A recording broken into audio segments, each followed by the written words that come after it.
Naranasan mo na ba ang ganitong pakiramdam? Tahimik ang paligid, pero ang isip mo maingay, punong-puno ng overthinking, punong-puno ng worry tungkol sa future. Mga tanong na tulad ng, ano mangyayari bukas? Kakayanin ko ba ito?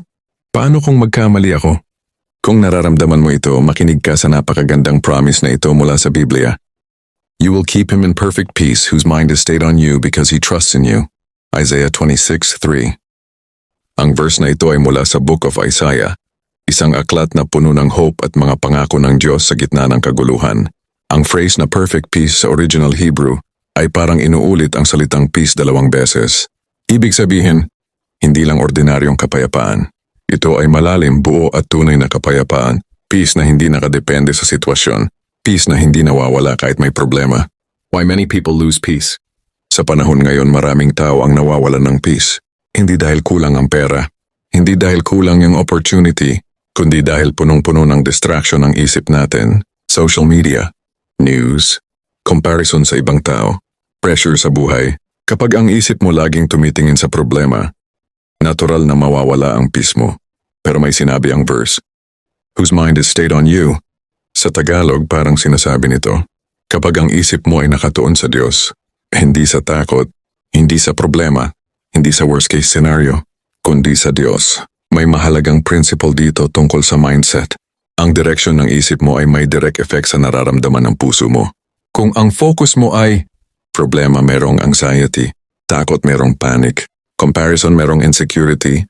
Pero kung ang focus mo ay God's promises, merong hope. God's presence, merong peace. God's faithfulness, merong confidence. Magbabago ang atmosphere ng puso mo. Kaya ang battle for peace ay madalas battle ng isip. Sabi ng verse, because He trusts in you. Ang trust ay hindi lang salita. Ito ay decision. Desisyon na maniwala na kahit hindi mo nakikita ang buong picture, may Diyos na may hawak ng future mo. Kapag may trust, bumababa ang anxiety. Kapag may trust, gumagaan ang dibdib. Kapag may trust, kahit may bagyo sa paligid mo, may calm sa loob mo. Paano mo mararanasan ang perfect peace? Narito ang ilang simple pero powerful na hakbang. 1. I-train ang isip mo kung saan ito magfo-focus. Hindi lahat ng thoughts kailangan mong paniwalaan. Kapag may negative thought, palitan mo ng truth. 2. Spend time with God daily. Prayer, Bible reading, quiet time. Ito ang nag-a-anchor ng isip mo sa Diyos. 3. Limit distractions that steal your peace. Minsan ang dahilan ng anxiety ay sobrang information. Hindi lahat ng balita kailangan mong basahin. 4.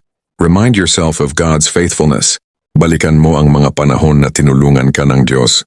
Kung ginawa niya noon, kaya niya ulit gawin ngayon. Kung ikaw ngayon ay dumadaan sa season ng worry o anxiety, tandaan mo ito. Hindi ka nag-iisa at hindi ka iniwan ng Diyos. Ang peace na hinahanap mo ay hindi lang makikita sa pagbabago ng sitwasyon. Madalas makikita ito sa pagbabago ng focus ng isip mo.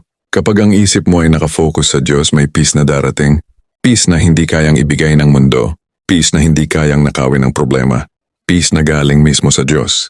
Kaya sa susunod na maramdaman mong bumibigat ang isip mo, huminto ka sandali, huminga ka, at ipaalala mo sa sarili mo ang promise na ito, you will keep him in perfect peace whose mind is stayed on you.